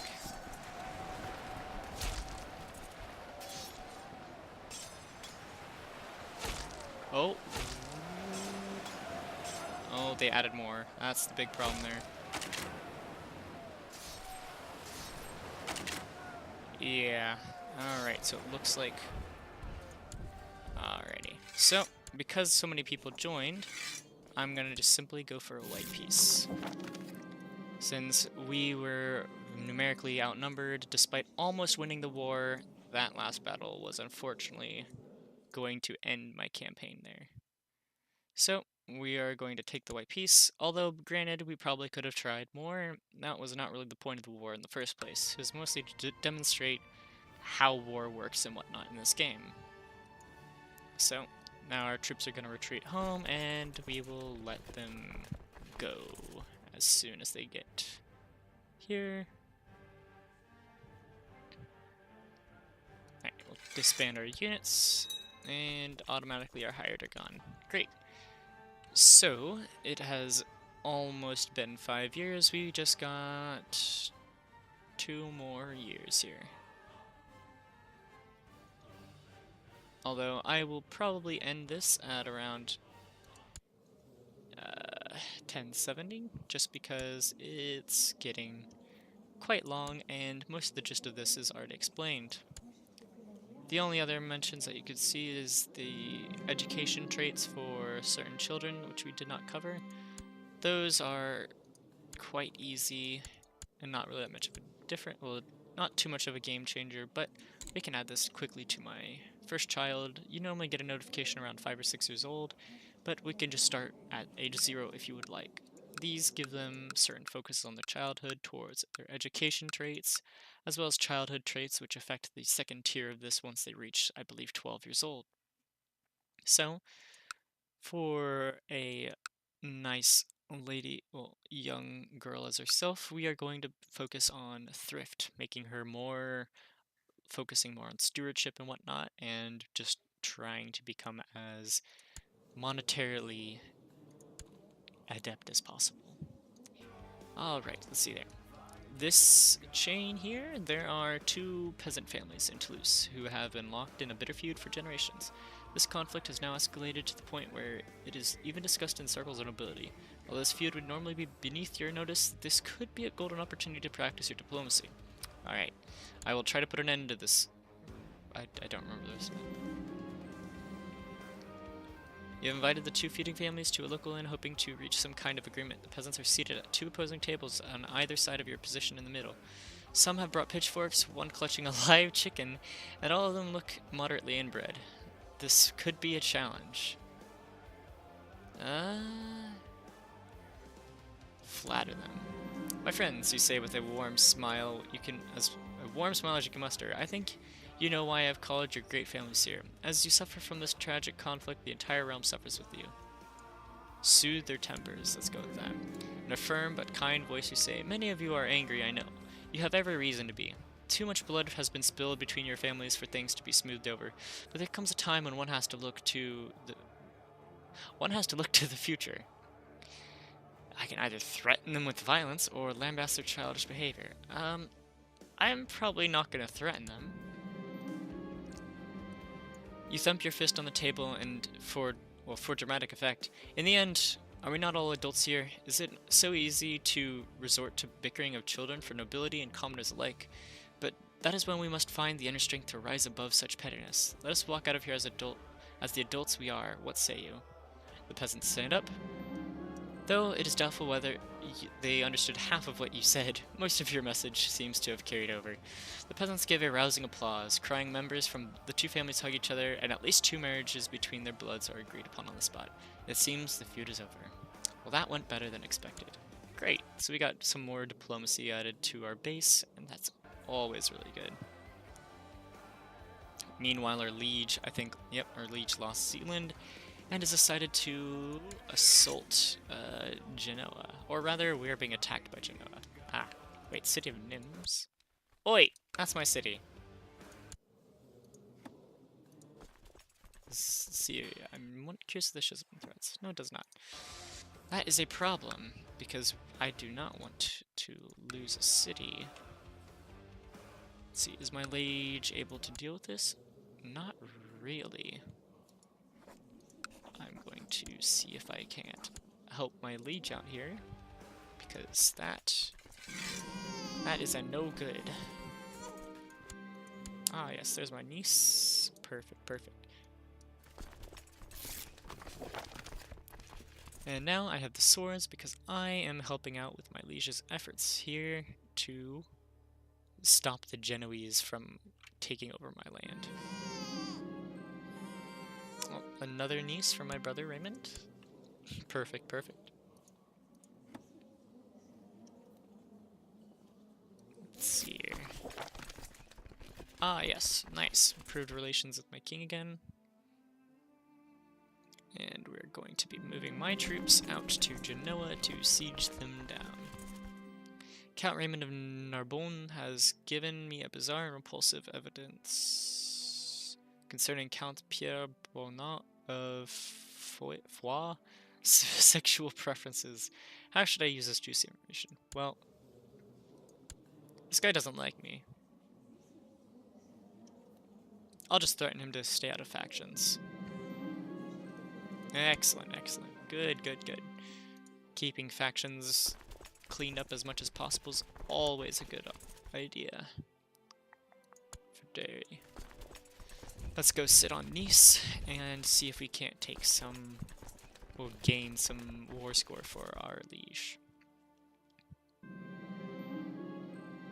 Ah, our wife is pregnant again. We might be able to get a mare son by the end of this.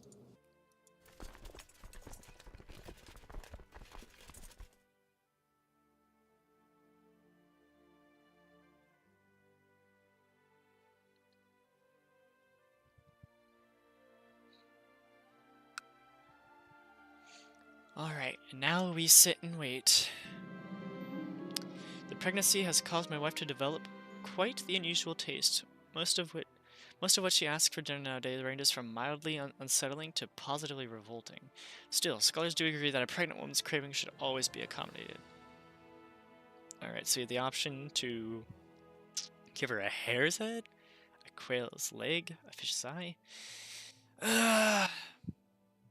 Fine, we'll just go with everything. Everything for the wife.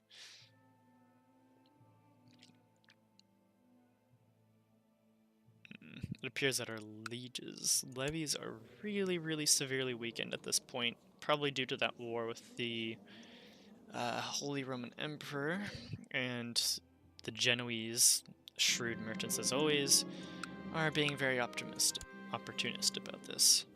Oh boy, what is this?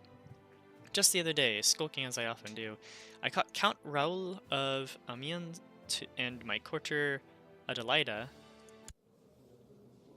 Oh, yikes. I'm sorry, brother. I am really sorry. For, in flagrant, for shame, she could be his daughter. They didn't notice me, but I am still in shock. My. Oh, we will expose this. Ruin this guy's family and life and my brother. I have to break it to my brother. Yep.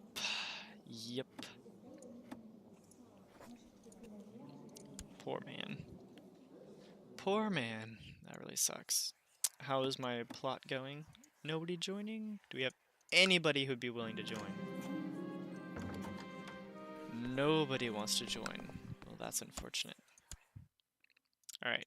What is this? Message, request council support. Sure. I knocked on the door and heard him swear when something was knocked to the floor and broke by the sound of it. When he finally called come in, I opened the door and saw the messy room filled with weird-looking glasses stuffed with exotic animals. The man I was visiting in the middle of the mess with a singed eyebrows.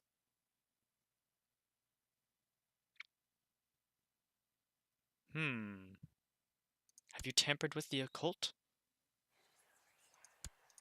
Ah, yes, we got one siege down. That's nice. Oh, righteous imprisonment. What do you want to do? Killed Burnout. Oh, he stopped. Well, it's understandable wanting to kill somebody. Maybe. Wait, Genoa in war. Oh, they're being raided by the Berbers. Gotcha. Weak claim. I can try to claim Provence for this unfaithful harlot, but that's not really my kind of style here. Alright. Pons Guillaume de Toulouse is my heir. I have no clue what these names are, but I'll take it. So this is our heir to our duchy, the good old Pons Guillaume. And wait, Venice is involved? Venice is involved. Huh? What? That's kind of rare. Interesting. Genoa and Venice working together. Take my city. I see how it is. I just have to siege faster.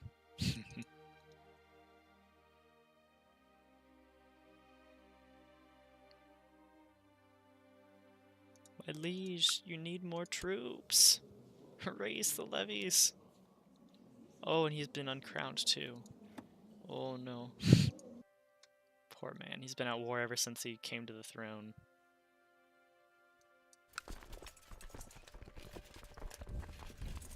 I'm gonna go help out because I believe he's going to go battle here. Yep. Let's go help out with this battle.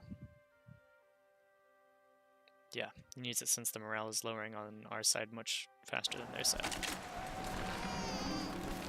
Oh!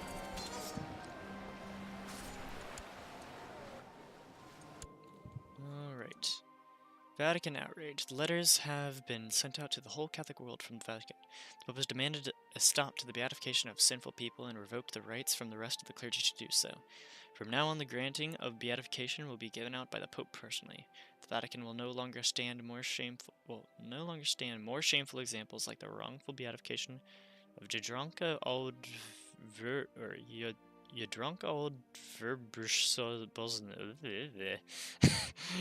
in its name. Now only the truly pious followers of Christ will be granted the reverence of the faith. Finally, an end to the farce. Who is this? Ah, hedonist. I see. Yep, and it looks like we helped turn the tides of the war against the Venetians.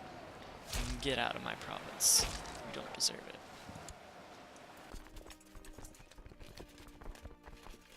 Alrighty, we're just coming up to the end of our little tutorial campaign while the last few days tick away. I hope you guys enjoyed it, and while some of Crusader Kings may still be very confusing to you, I've given you, for the most part, I believe, the understanding that you need to get off the ground running with this game. So, I'm going to stop it right there, hit save, and click resign. I hope that you guys enjoyed this tutorial, and I really hope that this has helped you get into the game despite how long this is, I know. And thank you very much for watching.